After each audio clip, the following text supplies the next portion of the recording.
All right, so y'all starting with 8.5. That deals with rational functions.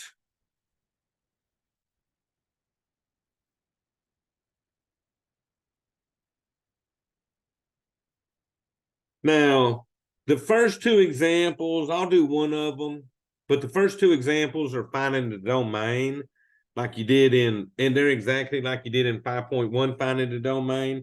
So I will do one of those, and then we'll get into the new material. So find the domain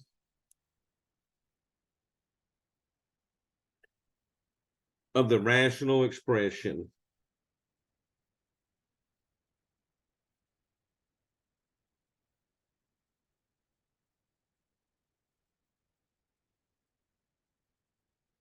Now, the difference is in this section, they only want me to write it in interval notation.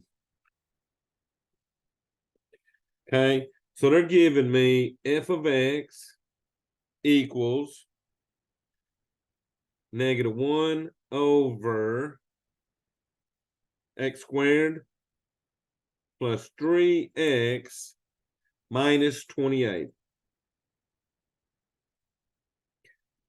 So domain problem, I'm going to set that bottom equal to 0 and then factor to solve this.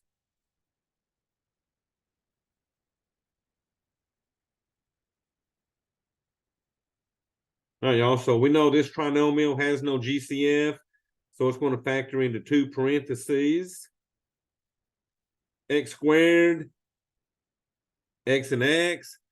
The last sign's negative, so we're going to have unlike signs for my factors. And y'all, what I need now is two numbers that multiply to get me a 28, but subtract to get me a 3. So break down 28, you got 1 times 28, 2 times 14, and what's left? 4 times 7. It's 4 times 7. Times 7. Remember, the larger number will be positive like the middle, so we'll make the 7 positive and the 4 negative. All right, so we got it factored. Now we're going to set both them factors equal to 0.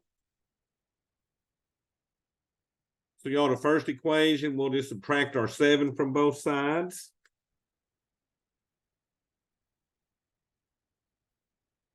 And then the second one, we'll add 4 to both sides.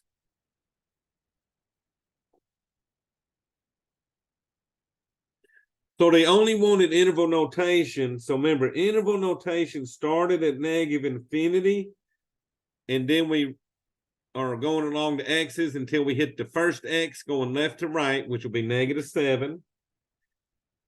So we're going to union around that -7. From -7, you're going along the x's till we hit 4. So we got a union around our 4 now. And y'all, that's the last number I had to exclude. So from 4, we head towards positive infinity. So y'all, your first two are just going to be doing this, the same thing we did in 5.1, okay? So I'm going to get us into the new material. So we're going to look at a few definitions first, and then we'll start working the rest of these problems, okay? So the first definition I'm going to give you is a vertical asymptote. So vertical asymptote.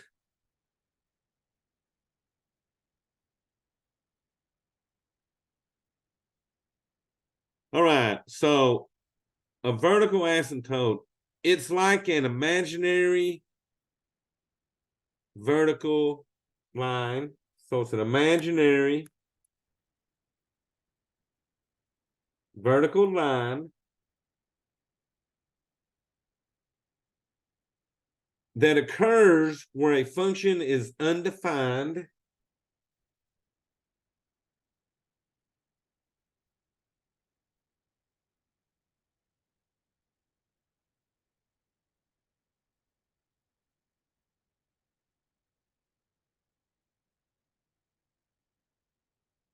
So it's going to occur where my functions are undefined and the graph cannot cross over a vertical asymptote.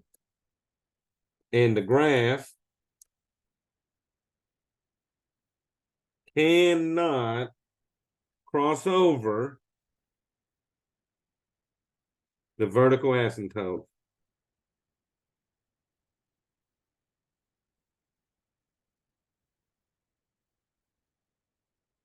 Now, a vertical asymptote comes in the form of an equation. So it comes in the form of x equals your number. Okay, so since they're vertical lines, remember, those are the, if you get on the x-axis at that number, you're going to draw a vertical line, okay? So that'll be my vertical asymptotes. And think about this. If a vertical asymptote occurs where function is undefined, guess what? We're going to find them the same way we found these domain numbers. Because don't the domain, it's kicking out numbers that made it undefined. So you'll notice that these asymptotes are basically going to occur at these values that we're kicking out of our domain, okay? Now next, we got a horizontal asymptote.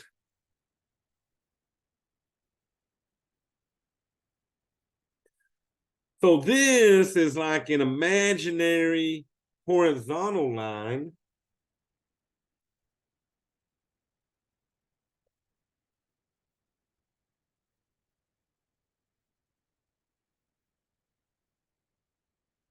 that the graph tries to approach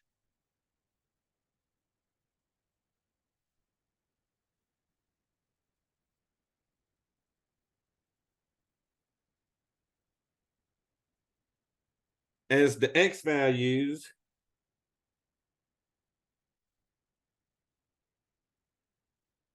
head towards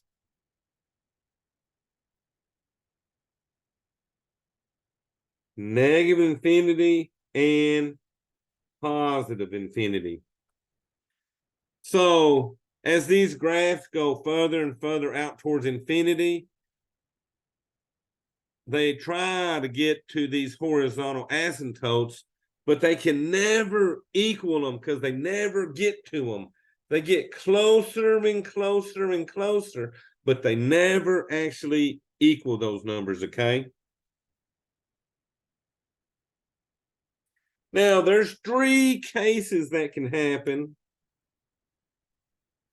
with a horizontal asymptote. And what we look at when we look at horizontal asymptotes, we compare the degree of the numerator with the degree of the denominator. So the first case is the degree on top is greater than the degree on the bottom. So y'all, what I mean is the exponent is higher on top than it is on the bottom. If this is the case, then we have no horizontal asymptote.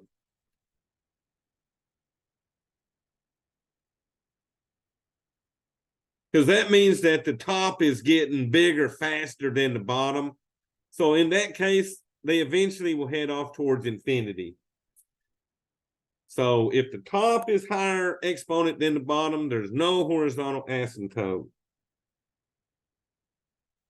So what if the degree of the top is less than the degree on the bottom?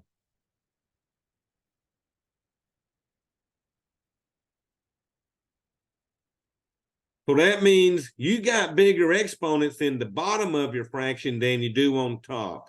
If that's the case, your horizontal asymptote will be y equals 0. So when the bottom of your fraction is growing a lot faster than the top, it's going to keep getting closer and closer and closer to 0 as we head out to them infinities, okay? So notice there's one more case. So here the top was greater. Here the top is less. So the only other choice is the degree of the top equals the degree of the bottom.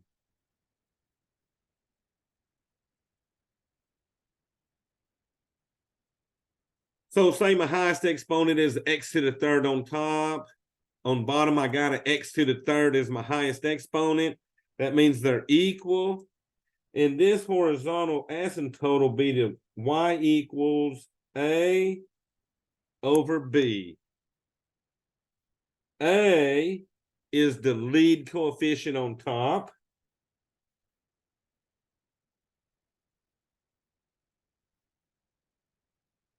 And B is the lead coefficient of the bottom.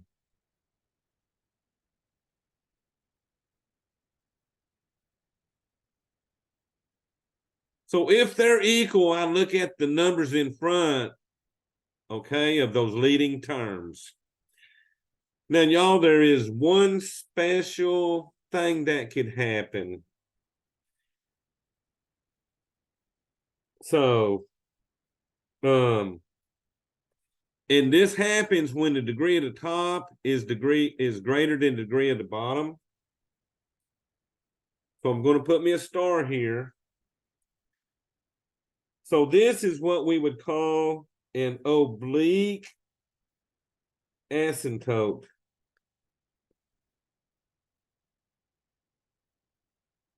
And it only occurs when the degree of the top is 1 degree higher than the bottom. So an oblique asymptote can occur if the degree on top is 1 degree higher than the bottom.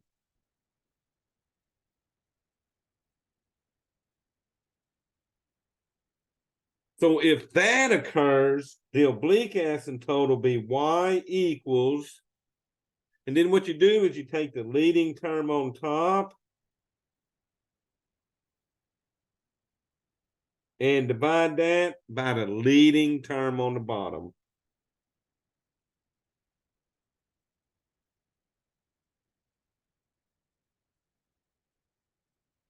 Now, when you divide these, you're going to have only one higher degree on top than bottom. So if you got an x3 over x squared, that's going to create an x in this this oblique asymptote, okay?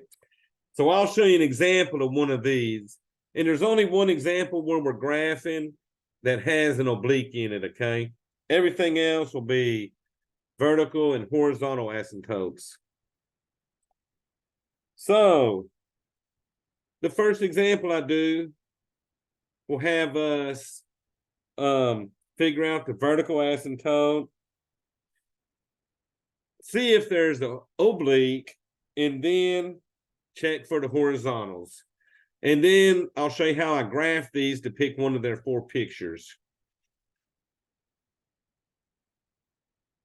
Now you also move that back up.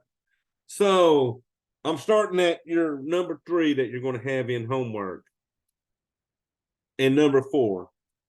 These questions will say list all the asymptotes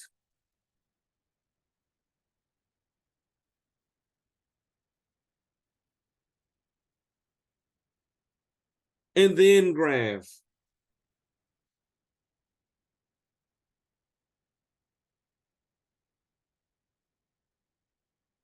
And then I'll show you how to, usually on these, I set my calculator back to a 10 by 10 window, and that usually covers all these, okay? So y'all, let's see. So number 3, they're giving us R of X equals 8 over X squared minus 81.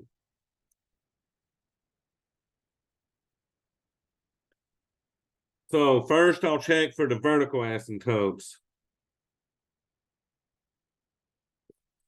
So y'all, since a vertical asymptote occurs where this function is undefined, we take the bottom, which is x squared minus 81, and we set it equal to 0. Now, I'm going to solve this by factoring. Now, y'all, I'll tell you what, this is perfect squares. Remember the a squared minus b squared I showed y'all the other day? This fits that pattern. So perfect squares, you take the square root of the x squared term, which will be x. So I put an x in both of my parentheses.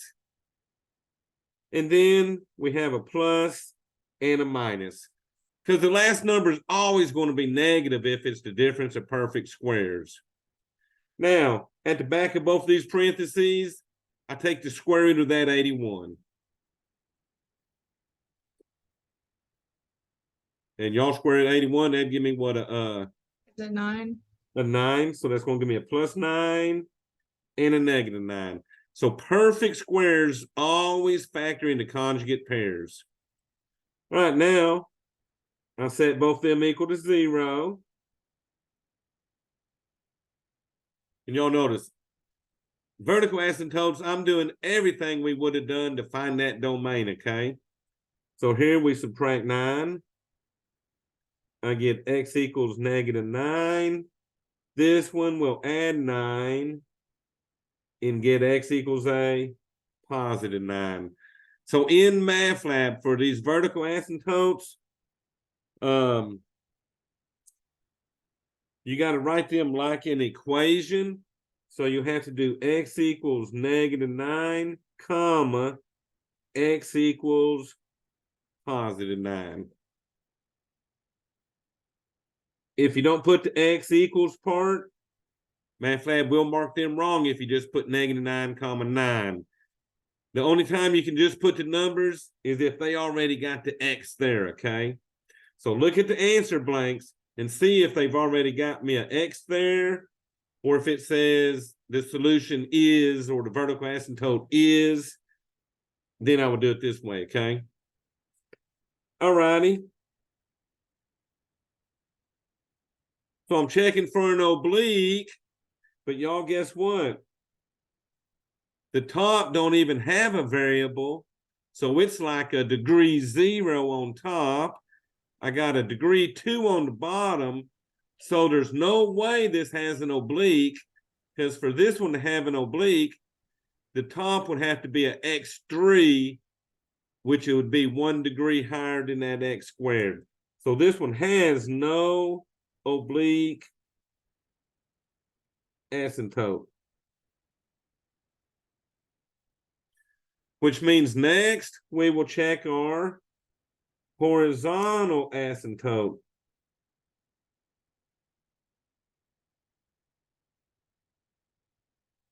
So for my horizontal asymptote, I got to determine if the degree is higher on top or the bottom. Well, like I said, there's not a variable on top, so it's a degree 0. The bottom's highest exponent is a 2, so that's a degree 2. So that means the bottom degree is greater than the top degree.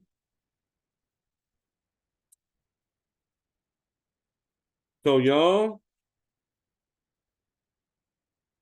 when my bottom was higher than the top, which means the top less than the bottom, what was my asymptote?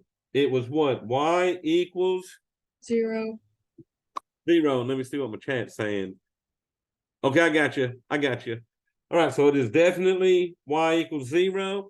And you got to put that one in like an equation.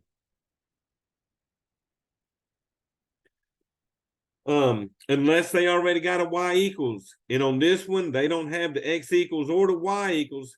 So you got to put the whole thing in, okay?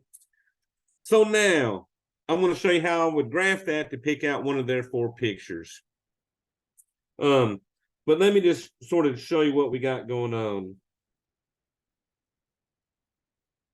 So I got asymptotes happening at -9 and 9. So let me draw this out about 10.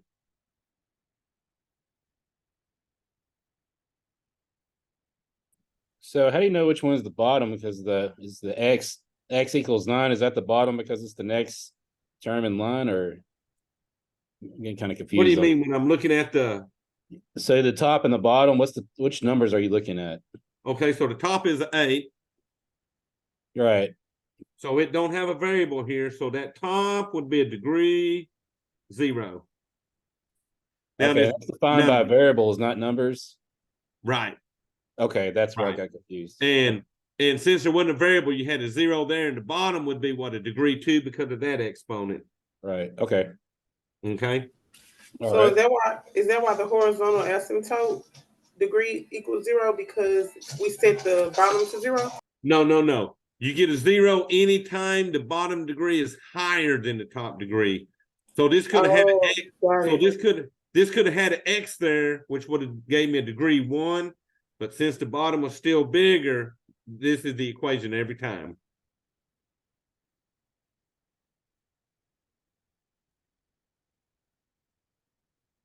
All right, y'all, let me go. I guess I can go about 10 up. Okay, so if the variable on top is lower than the one on the bottom, then no matter what, y will equal 0. Exactly. Okay. Yeah. And if they're equal, that's when it equaled the numbers in front. And then if the top was bigger, that's when it didn't have one. So here, I got a vertical asymptote at -9. So at -9, it's like you got an imaginary dotted line going down there. And then over here at +9, you got an imaginary dotted line. Now, over time, this horizontal, y equals 0, well, that's pretty much the x-axis where y equals 0. So that means over time, my graph is going to try to get to this line as these x's get bigger. But the graph will not cross these 2 vertical lines right here because it's undefined at them spots. So y'all watch, we're going to go to the calculator and we're going to graph this. And I will say, we're going to go to y equals. The easiest way to graph these is to make it look like a fraction, like it looks on the paper. So to make that fraction, you're going to hit the alpha green button and the y equals. ND, that means numerator, denominator. So hit enter on that, and it puts up that fraction like we want it. Now on top, we're going to put our 8. And then I'm going to arrow down, and I had what, an x squared. So I'm going to do my x and square that, and then minus 81.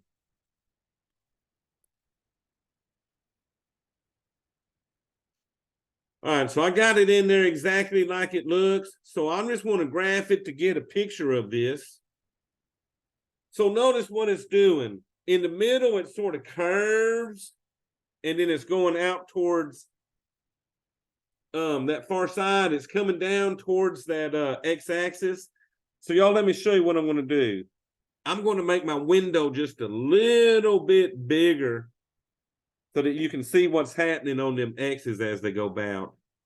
So instead of going from -10 on my x's, I'm going to go say -20. And I'll go down here on max and make that a +20. Because I'm just wanting you to sort of see how those lines, it's hard to tell. So let me make my y's a little bit smaller also. So I'm going to go down here and make my y min like a -2. And then my y max a +2. So this is pretty much the window they got on the graph. So I'm wanting y'all to see how I'm sort of changing that window. Now, when I graph it, you can tell a little bit easier that the line to the left, if you go towards negative infinity, it's on top of the x-axis because it cannot cross it, or it'll never touch it. It just gets closer and closer and closer.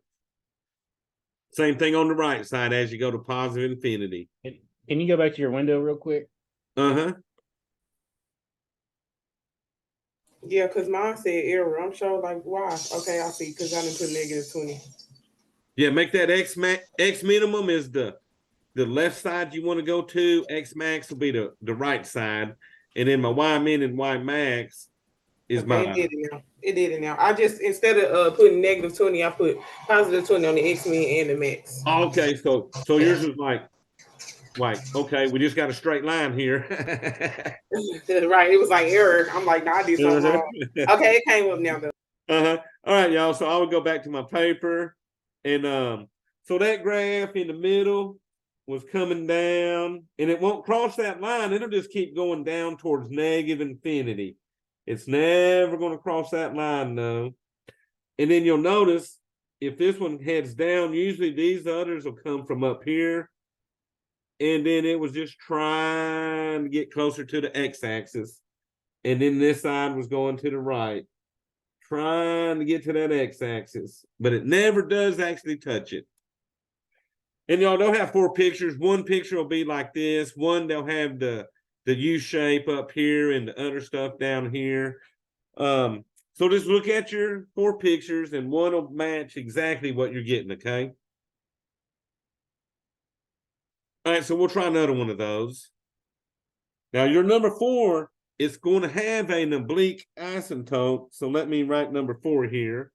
So 4, they're giving me f of x equals 3x to the third over x squared minus 16. All right, so I got my bottom. So first thing I'm going to do is find that vertical asymptote. And y'all remember, to find the vertical asymptote, I'm going to take that denominator, set it equal to 0. So let me see if y'all was paying attention a while ago.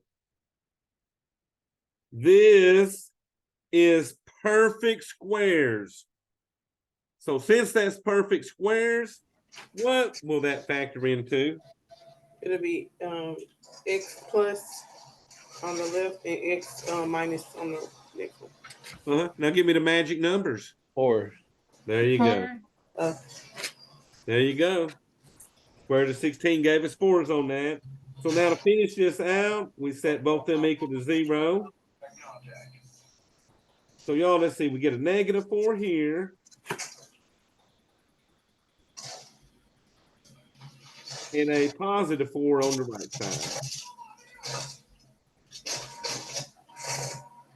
So MATLAB, let's see.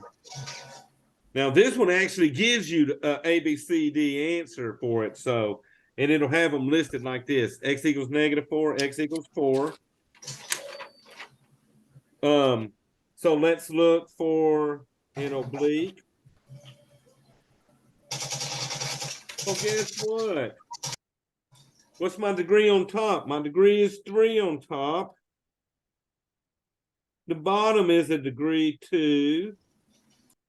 And remember, I had a star there that said if the top was 1 degree higher than the bottom, we would have an oblique asymptote. So we do have 1 degree higher on top. It's a 3 versus a 2. So that one will be y equals, the leading term on top is a 3x to the third. The leading term on bottom is an x squared. So the exponent on that one made it oblique. It made it oblique. It made it oblique because it was 1 degree higher on top than it was that bottom. Okay, so the exponent matter too. It's not just the 16. That's what I'm looking at, is those exponents. Now, if this was a 4 and this was a 2, there wouldn't be an oblique. It's got to be exactly 1 degree higher. Got it. Okay, got it. Now, here's my question.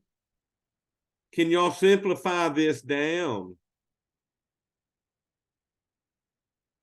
Yes, by I want to say either subtracting the exponents or adding the exponents. Oh, I'm X going to squared. subtract them. So if you did that, what's that? Give me final answer. 3x. 3x. There you go. Now, here's the thing, y'all. If it's only 1 degree higher every time, ain't it just going to be an x every time you subtract those? Oh yes. 5 and 4. 5 and 4 would give me just an x. 7 and 6 would just give me an x. So basically, it's going to be whatever numbers are out front and an x. All right, it's time for our horizontal asymptote. Oh, so for the horizontal, look here. I got a degree 3 on top and a degree 2 on the bottom. So what did we say when the degree of the top was greater than the degree of the bottom? You equal it to 0. Nope, 0 was when the bottom was bigger. Okay. Oh, I gave y'all 3 cases, and what was case number 1? No horizontal isotope. Perfect, no horizontal asymptote. Now, here's a little thing y'all should know. If there's no horizontal asymptote, it's probably got an oblique. If it's got an oblique, it probably don't have no horizontal, okay? Because the obliques are sort of at an angle. And you'll see that when we graph this next one. So we said this would have an oblique. So let's go to y equals. Now for this one, we're going to set our calculator back to a 10 by 10. And I'll show you the quickest way to do that. So first, let me clear this so y'all can follow my keys. So I'm going to go to y equals and clear that out. So let's make it look like a fraction by hitting alpha y equals. And then enter for ND.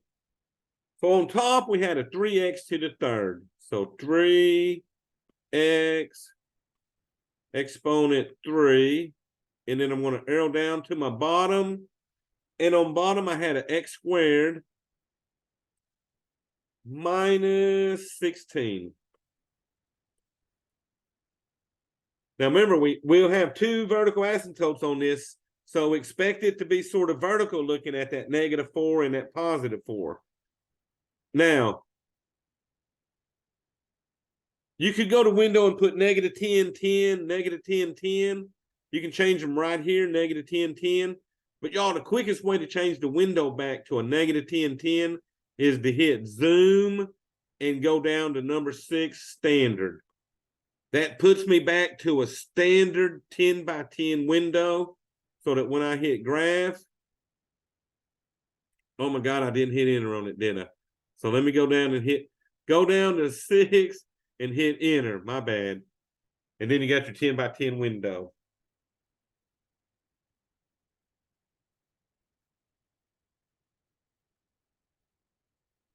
Oh, my bad, y'all. Okay, never mind. I was looking at my graph wrong.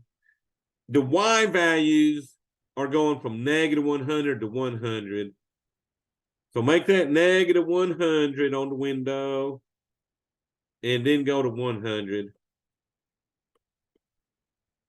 Well, okay, got to get my eyes fixed, right? And I'm wearing glasses. All right, so now we will see more of this graph. So here we go. So you can see it's undefined over here at that -4 and that +4. And then it's hard to tell, but that right line is sort of following the slope of that 4x and just going uphill.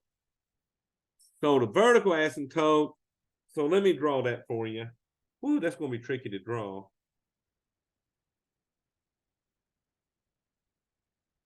So it sort of comes down at 4, -4, goes down to the center.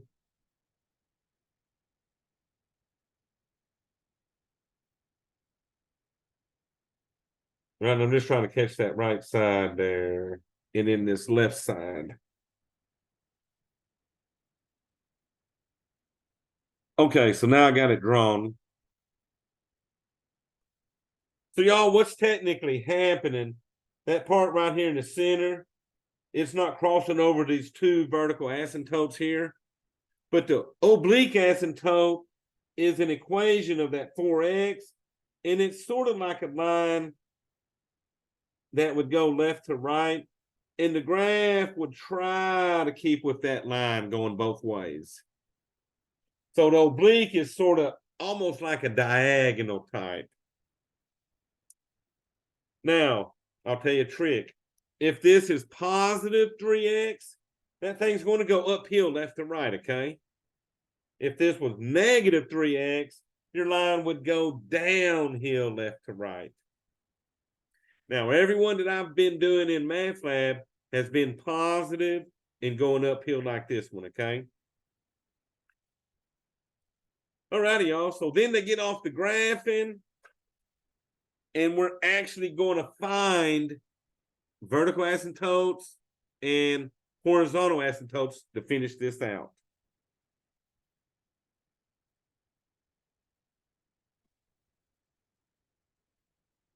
All righty, so let me get this paper turned.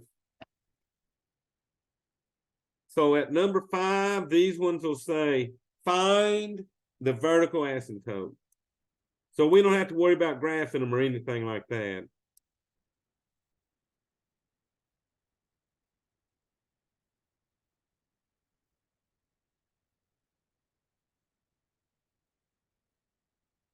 All righty, so these start at number 5.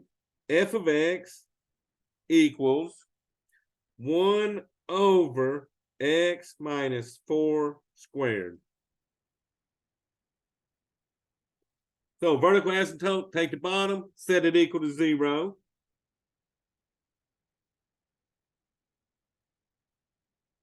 And y'all remember, that exponent 2 means there's 2 of these factors. So that means we got x minus 4 times x minus 4 equal to 0. So y'all, to get my vertical asymptote, I don't actually have to solve both of these because they're the same factor. So all we got to do is solve x minus 4 equal to 0, and we will have our vertical asymptote. And y'all, all we got to do to that is add 4, right? And we get x equals 4. So that right there is the equation for my vertical asymptote.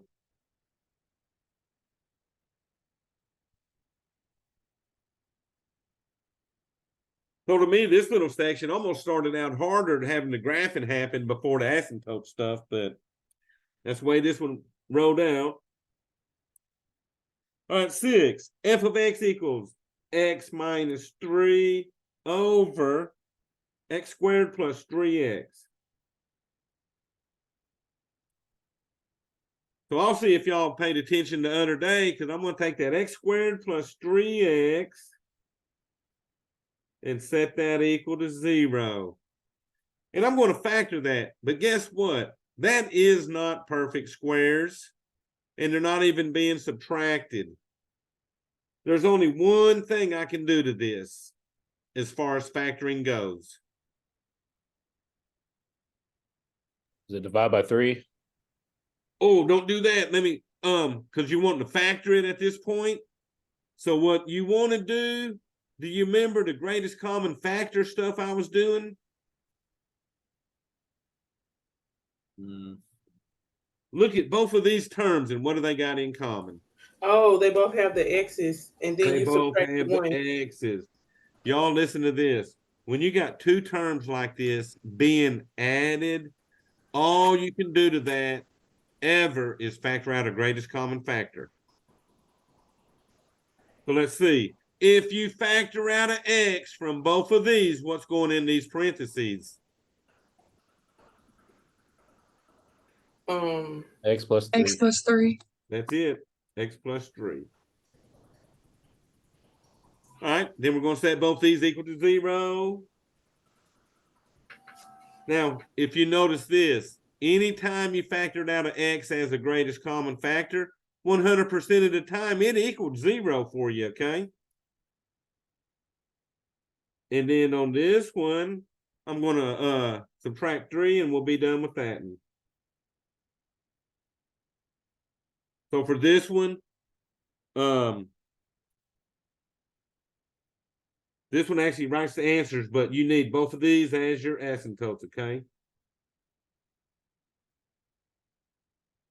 So my number 6 is showing A, B, C, D, where they got these. Now watch out, they try to throw you a curveball and change the signs on them and stuff. So watch for them putting +3 instead of that -3. All right, y'all, continuing on. X minus 2 over 4 minus x. So set 4 minus x equal to 0. So y'all, the other day when we did something like this, I said there's 2 ways to solve it. One way, you could subtract 4 from both sides and then divide by -1. And then I showed you a way to solve this in one step, and that was by just adding that x to both sides. So then I get 4 equals x. Well, guess what? In Math Lab, they'll have the x equals part on number 7. And all you got to do is put in the 4.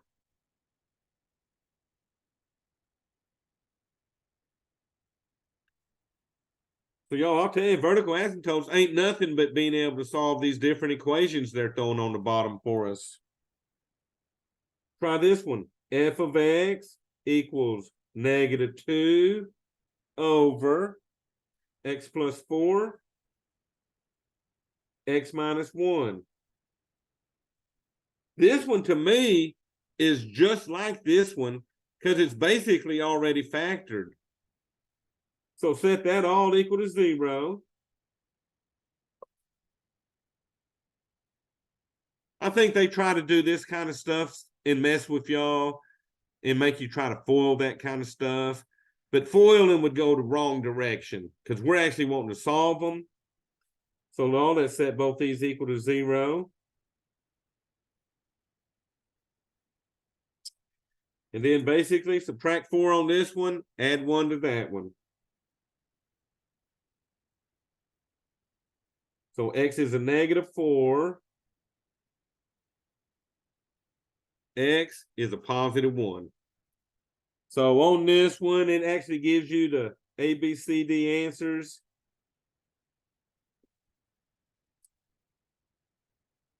All right, so one more vertical, and then we get to mess with the horizontals.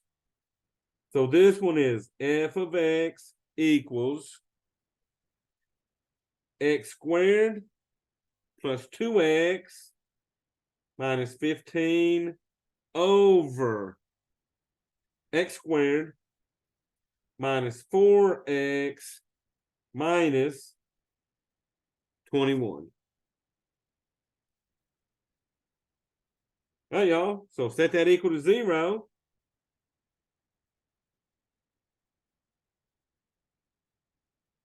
It's a trinomial with no greatest common factors, so we know that will factor into 2 sets of parentheses. So y'all, I'll give y'all the x, and y'all got to find me factors of 21 that'll subtract and give me 4. And tell me which one's going to be your positive, which one will be your negative. So how can you get a 21 multiplying? Well, 1 times 21, 7 and 3. 7 and 3. And the let's 7 see. goes first. And you're going to make that negative. And you're going to make that 3 positive. So remember, that last one was negative, so you had unlike signs. And you found factors that subtracted to get 4. And the larger number always has the same sign as the middle. All right, y'all, so set both them equal to 0. Now, I ain't going to lie. Quad formula and all that works on this, but that's a longer process to me. So y'all, x equals 7. Over here, x equals -3. So once again, this was an A, B, C, D type answer. And it listed them both as equations like that. Okay, so now let's play with our horizontal asymptotes. So these ones will say determine the horizontal asymptote.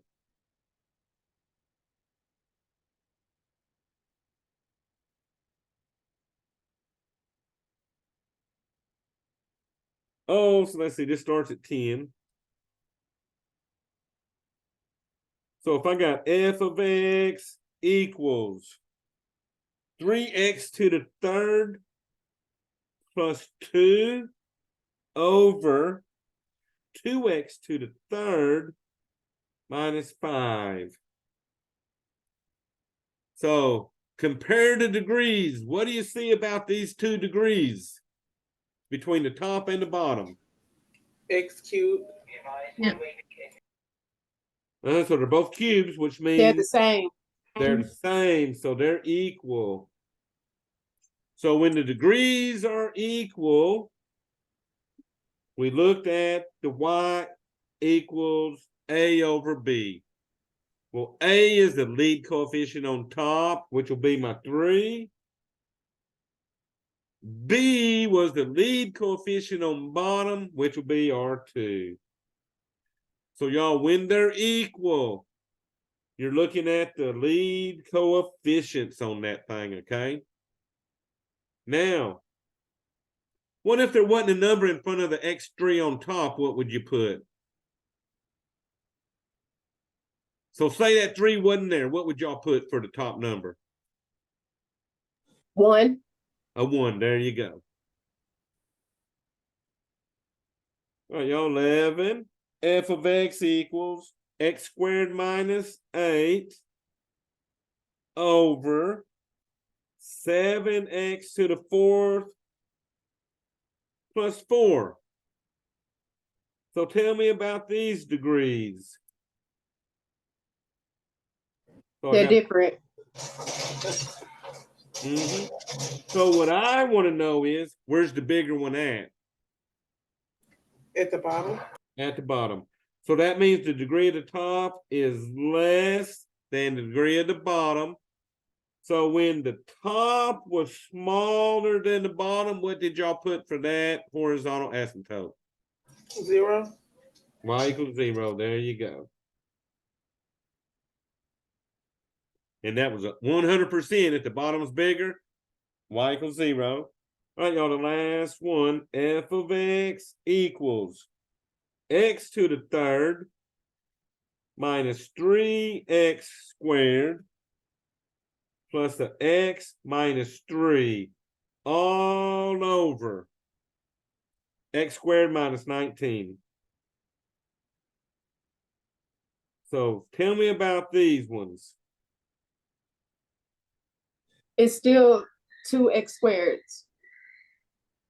Yeah, but look at the degree. Look at the biggest exponent on top is Okay. So the biggest exponent is on the top and there's not on the bottom. so that means my top is greater than the bottom. So what we say when the Is top, that an oblique one, though? oh, we don't even got to do oblique stuff. Oh, okay. What did we put here though? Because see, I got my y equals a over b when they're equal. Y No equals 0. horizontal. Yeah, no horizontal. No horizontal. There you go.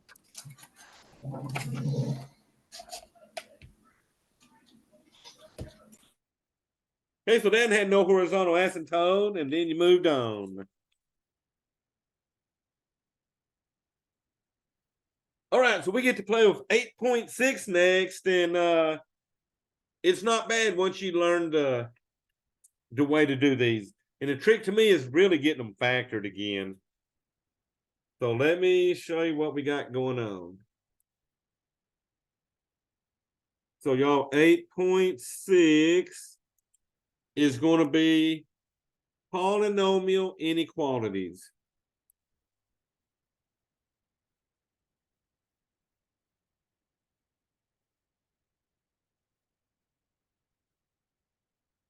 Now remember, inequalities deal with greater than or equal. You can do less than or less than and equal. Okay.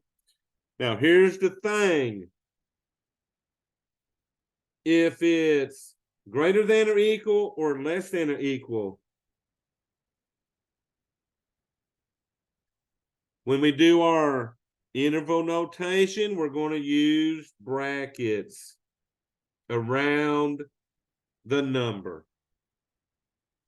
So use brackets around the number. Because we're going to be doing interval notation still. So brackets include that number for that equal part. Now, if it's just a greater than or a less than, we're going to use parentheses. So we're going to use parentheses around the number.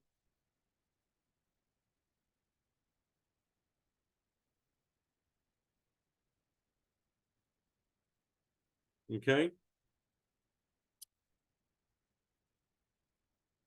So solving polynomial inequalities. What we're going to do,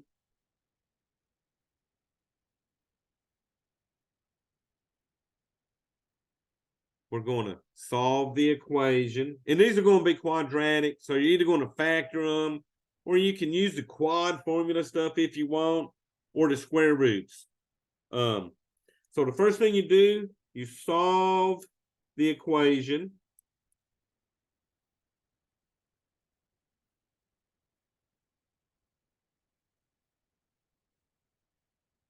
Okay. Once I solve that equation, I'm going to use the solutions.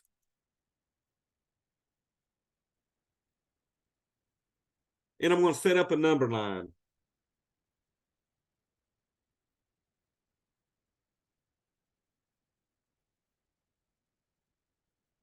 So remember, my number line just looking like an x-axis type thing. Okay. And I'll use my two solutions as the points on it. Now,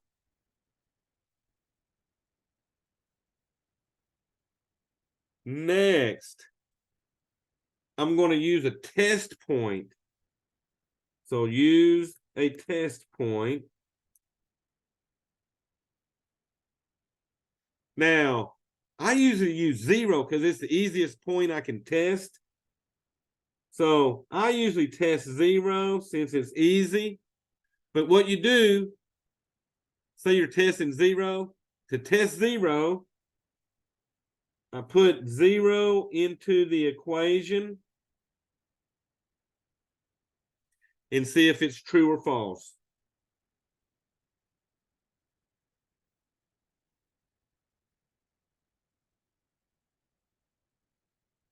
If it's true, I'm going to shade that area.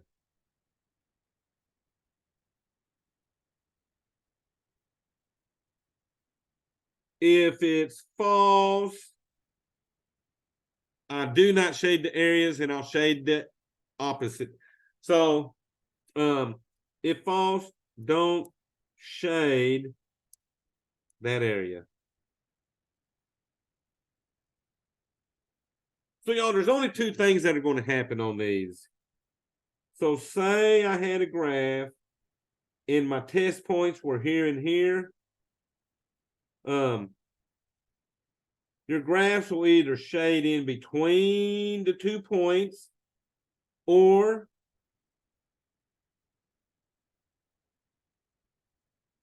your graph is going to shade on the opposite sides of each other.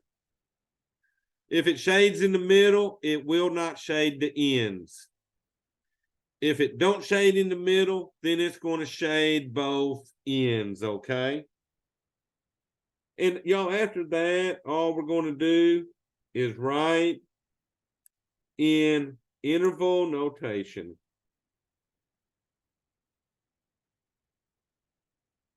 Now, if it shades on the ends, your intervals will go from -infinity to the first number, and then from the second number to positive infinity. If it shades in the middle, it's just going to go from the first number to the second. So y'all, let's have fun and let's start solving the following inequalities.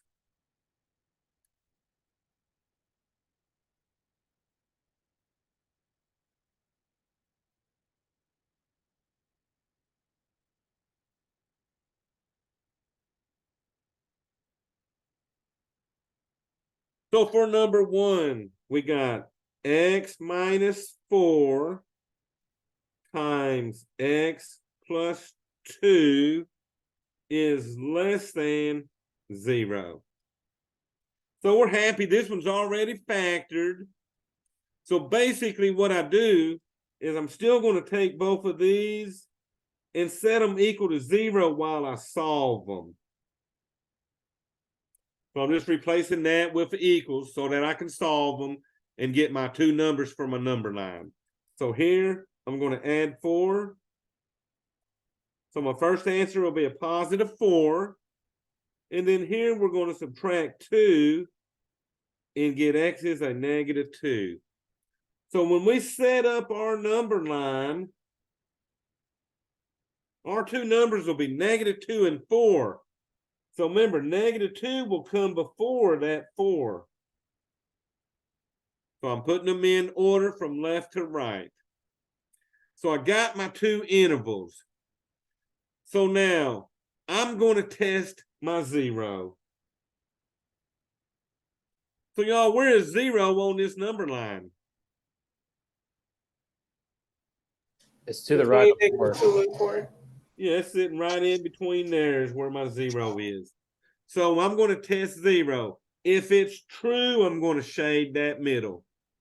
If it's false, I'm going to shade the outsides of this, okay? So to check this 0, we're going to put a 0 in for both of these x's. So y'all, 0 minus 4 times 0 plus 2 has to be less than 0. Well, let's see what we get. First parentheses, 0 minus 4 is going to give me a minus 4 times, second parentheses, 0 plus 2 gives me a 2. So y'all, the question of the day, when I multiply that, I get a negative 8 less than 0. Is that true or false? It's true. True. So this is true. So that means we shade where the 0 was. So I'm going to draw that again so that y'all can follow me. So here's my negative 2. Here's my 4. So it was true where 0 was located. So we're going to shade this all where the 0 was. So you shade that whole interval. Now, we're going to write it in interval notation.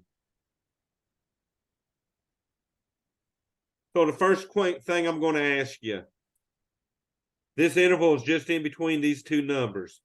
So on that negative 2, do y'all want me to use parentheses or do y'all think I should use brackets? Parentheses. Parentheses. So y'all, that will be parentheses negative 2, comma, 4, and parentheses, and be done. So this is what MathLab wants, okay? Y'all, let's have some fun doing some more of these. These ain't bad once you get used to doing them test points, okay? So turn my page again and scoot this up. All right, so number 2, x squared minus 13x plus 40 is greater than 0. Oh, so they gave us a trinomial. So this one we actually got a factor. So y'all, we know there's an x in front of both of these. What two signs am I putting in here? Negative and positive. Well, remember, the last one's negative, so that means you got like signs. Negative. Negative signs. Well, they're both going to be negative. So remember, if the last one's positive, both factors have the same sign as the middle. Now, I need factors of 40 that equal 13. So let's see, we got 1 and 40 don't work. 2 and 20 don't work. 4 and 10 don't work. I thought I heard 8 and 5. 8 and 5. And since they're both negative, it don't matter where we put them.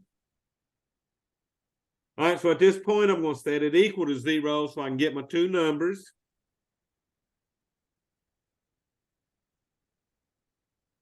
So it looks like both of these are going to turn positive after we add 8 on the first one. And then we're going to add 5 on our second one. So our number line, let's see who's first. 5 is first, and then 8. So where's 0 located? In between 5 and 8. Oh, Behind 5. how about over here before that 5, right? Oh, Right, remember, because they're going from smallest number to the larger numbers. So actually, the only thing in here would be what, a 6 and a 7, and then anything bigger after the 8. So the 0 is definitely before the 5. So I'm going to test my 0 by putting a 0 in for these two x's. So that'll give me 0 squared minus 13 times 0 plus 40 has to be greater than 0. True or false? Well, y'all, the reason I use 0, 0 squared is 0. 13 times 0 is 0. So this left side basically is 40 greater than 0. True or false? that's true. That's definitely true. So that means our number line. So here's that 5. Here's that 8. So remember, if it's true where the 0 is, that means all this to the left is shaded left of that 5. But guess what? If this interval to the left is shaded, we also have to shade the interval to the right of the 8. So the right side automatically, if the left side, okay, it's always going to point both directions. So here's the trick, is figuring out this interval notation. Oh, and I guess I need parentheses because I don't have the equals under here. And also where I'm starting at always uses parentheses.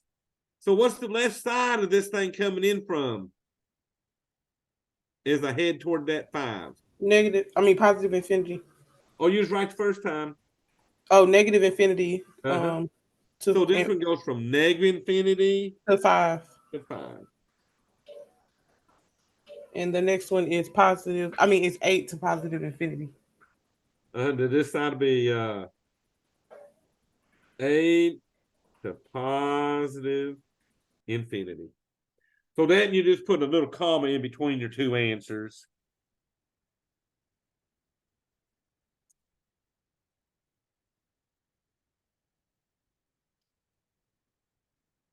Now, sometimes this one might, y'all don't get me the line, but I think sometimes this one actually uses the union like that. So I would probably try the union first because that would be true interval notation. But sometimes MathLab will have you put the intervals with a comma. So try this one first. And if MathLab's being picky, it'll want it like that. So y'all, let's try number 3.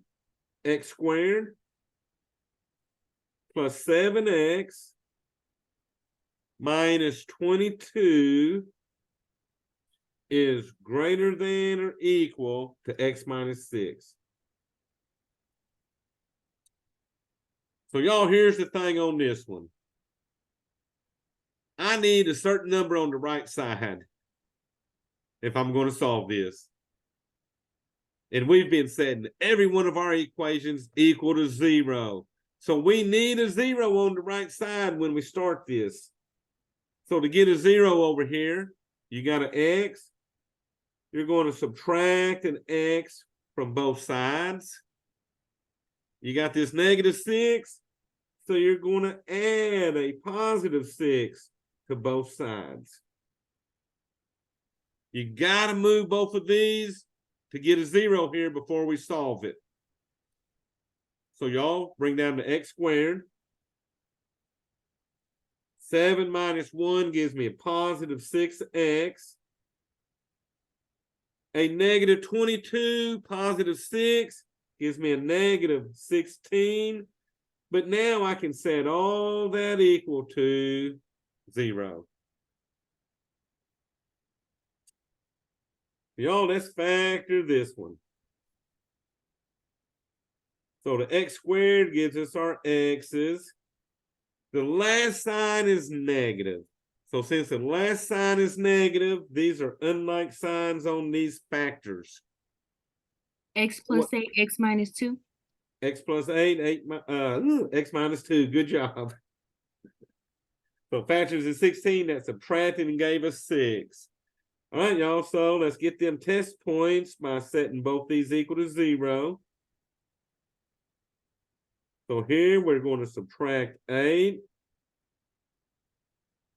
And then on this one, we'll add 2. So our number line, the first point will be the -8.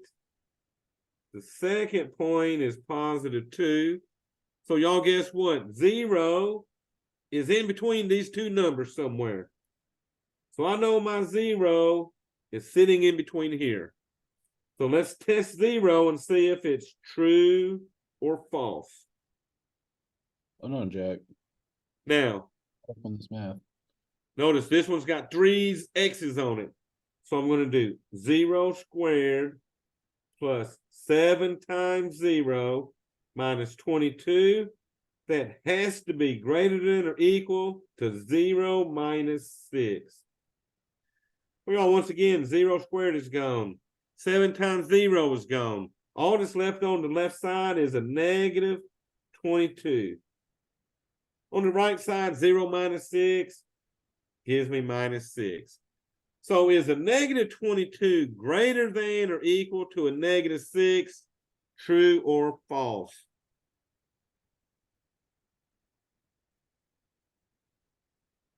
False. And that's definitely false because any number to the right of another number is greater than that number. So -22 is way out here. So it's definitely to the left, which makes it less than. So that was false where that 0 was located. And it gets no shade. So there's no shade in the middle, right? So what's that mean? If I don't shade it here, I gotta shade it on the ends. So they'll either shade in the middle or they're going to shade on both ends, okay? So, I have a question. uh-huh. So, why did we shade on the outside with the last one if it was true? How do we know the difference? Oh, because when I tested 0, remember my 0 was over here in that region. Okay, so it's wherever the 0 is. Yeah, and I'm then just if it's focusing on- false, you Yeah. do on the opposite. Okay. Mhm. And since this was true where the 0 was, I shaded that area and that other side. This one was false where the 0 was, so we didn't shade where the 0 was. We had to shade everything else. Now y'all watch this one. Let's play with this interval notation. Anytime it's shaded on the edges, you're starting at -infinity on the left side. And you're cruising till you hit that -8. But y'all guess what? This one has equals in it. So since this has equals, we're going to use our brackets. Because -8 makes that true. Okay. And then I'll union it, bracket from my 2 until I hit positive infinity. So watch for these inequalities. If there's not an equals under it, you're going to use parentheses on the number like we said. If there is an equals, you're going to use brackets. All righty, how about this one, y'all? X squared greater than 9. So this is probably one where I don't have to worry about getting a 0 over here. But y'all, let me show you. So you can square root this, take a square root of both sides. But y'all, let's see if y'all can do this by factoring. So let's subtract that 9 from both sides. And I get an x squared minus 9 equal to my 0. And y'all, we're going to factor that. So what does an x squared minus 9 factor into? X and 3. X plus 3. And then our x minus 3. So always watch for perfect squares when they're being subtracted. All right, so I'm going to set both them equal to 0. Which means, I guess I'm going to turn the positive one negative and the negative one positive. Now, I just did it the factoring way to get y'all a little more practice factoring. But y'all could have took square roots right here. But remember, square root of 9 would be what? A plus or minus 3, okay? Oh, y'all, here's negative 3. Here's positive 3. So guess what? 0 is right in between those two. So I'm about to test my 0. I'm putting a 0 in for that x. So 0 squared greater than 9. 0 greater than 9. That is not true at all, is it? That thing is definitely false. So since you can't shade here, guess what? We gotta shade the outsides.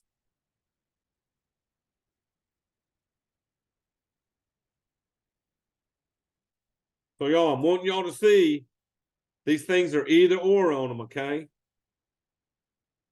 So, I usually draw another line. My bad. I wrote on the one I already drew. But let's write this in interval notation. You're starting at negative infinity till you hit negative 3. So would y'all put the bracket? Oh, The y'all bracket. put, watch out. Look for that inequality, remember.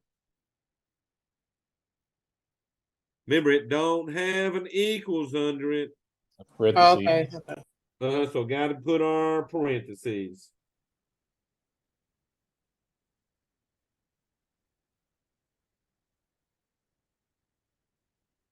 All righty, y'all. So let's see. I'm gonna probably do the rest of these. There's only 7 of these, so I'm gonna try to knock all these out. So let me see. What number was I on? 5.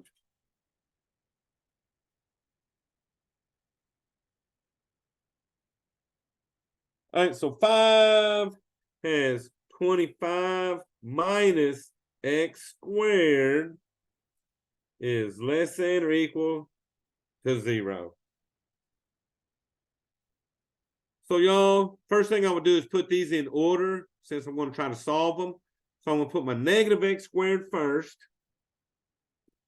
then my positive 25, and I'm just gonna set them equal to 0 while I'm solving them. But y'all tell me something. I don't like this x squared term being negative. So what can I do to make this x squared term positive?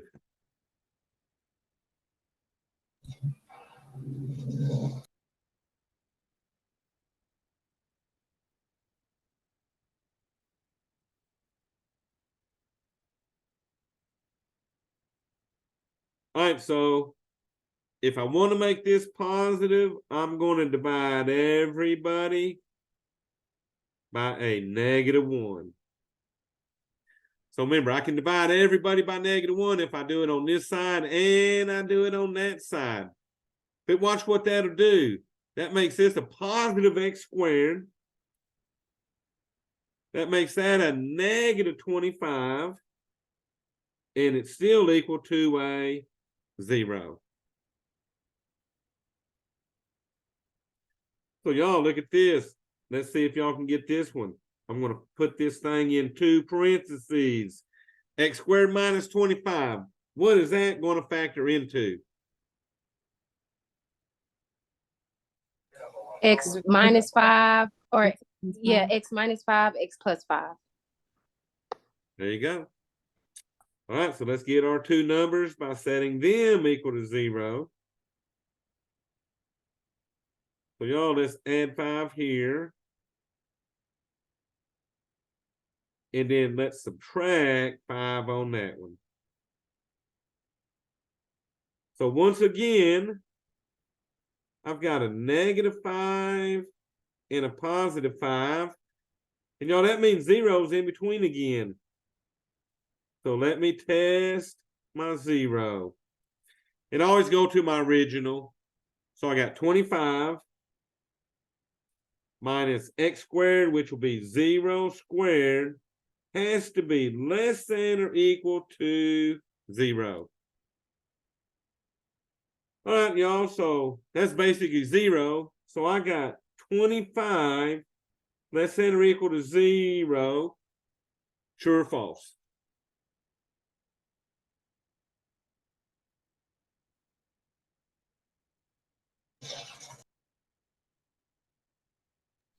False.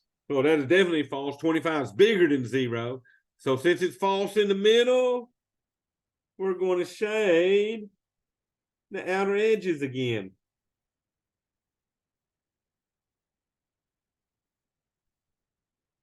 All righty. Interval notation. This does have equals.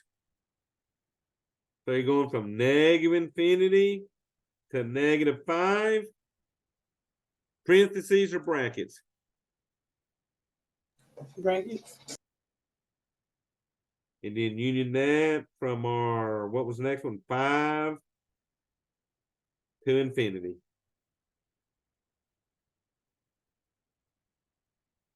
There we go. Okay, y'all. So that's the trick on these. It's just getting that test point and figuring out where you're going on it. So let's try this. 10x minus 25 minus x squared is less than 0. So look, we don't like the x squared being at the back, so let's rearrange it. Do the -x squared plus 10x minus 25. And at that point, I'm just going to set it equal to 0. So y'all tell me, I don't like that -x squared again. What are you doing? Divide 1. -1. There you go.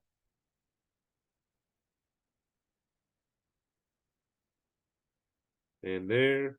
And see, it's not changing the right side because 0 divided by anything is still going to be a 0 over there. But it did something over here. It changed all the signs so that I got a positive x squared. I got a -10x. I got a positive 25 equal to 0. So y'all, you're going to put this in parentheses now. So the x squared. So let me see if y'all can get my 2 signs this time. What 2 signs would I put in here? So y'all pay attention. The last one's positive. Would it be double negative? It's going to be double negatives. There you go. Y'all, the only time you're going to get 2 negatives is when the middle's negative and the last one's positive, okay? All right, let me see if you can get me them factors of 25 that add to get a 10. X minus 5 and X minus 5. Bam, bam. Oh, look at this. I got a repeating factor. So what that means is I've only got to solve one equation. And y'all, to solve that, I'm going to what? Add my 5 to both sides. And I get x equals 5. So here's the difference on that one. On here, here's my 5. Guess what? That's the only point on the number line. So that's the only number I got to kick out of my domain. So how would y'all write this to exclude one number? Well, guess what? We're going to start at negative infinity. And we're going to cruise from negative infinity till we hit that 5. We're then going to union around the 5. So remember, if that's the only number I'm kicking out, I'm going to union around it. And then y'all, from 5, I'm headed off towards positive infinity. So on y'all's number 6, you're only going to get one number to exclude. So basically, this is shading everything but that 5. Okay, it's shading everything but the 5. The 5 would be like a little hole here. Okay. And that'll represent that. So remember, one number, you kick that one number out, and then you move on. All right, y'all. So let me see. We've only got one more. Number 7. I got an x squared plus 8 is less than 4x.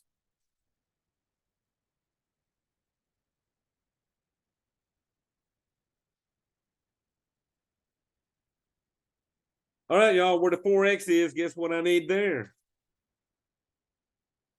I need a 0 over here. So we're going to subtract 4x from both sides. That'll give me my x squared minus the 4x plus the 8. And I'm going to technically just set them equal to 0 at the moment. Now, we're going to try to factor this. So I know I got an x and an x. What two signs are y'all putting? Negative. All right, so find me factors of 8 that'll add to get me a 4. So let's see, 8 will be what, a 1 times 8, but that adds and gets me a 9. What else we got? We got 2 and 4. Oh, but those add to get me a 6. And y'all guess what?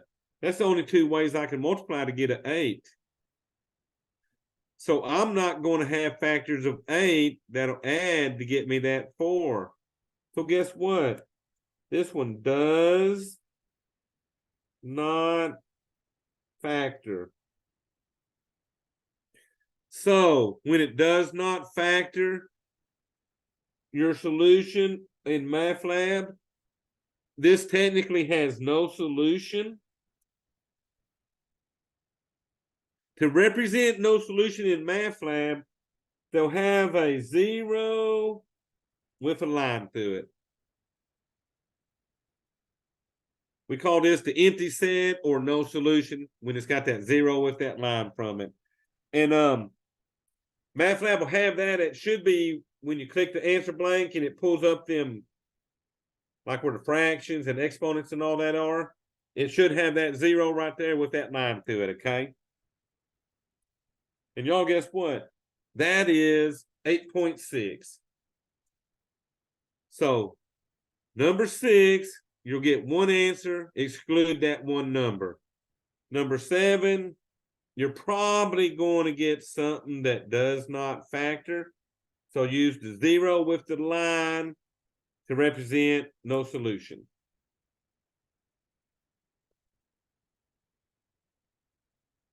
All righty, y'all. So 8.6 support, I probably won't do because that's just solving equations. And y'all have been solving them all week. So factor them and solve them and be done. You're basically be doing this kind of stuff, solving those equations, okay? But they won't have the less than, they'll just have equals. So yeah, that's and I'll see how y'all do on that support. If y'all struggle with the support, we'll knock that out Monday before we do that review. So y'all, let's see. That's all of that. So let me make sure.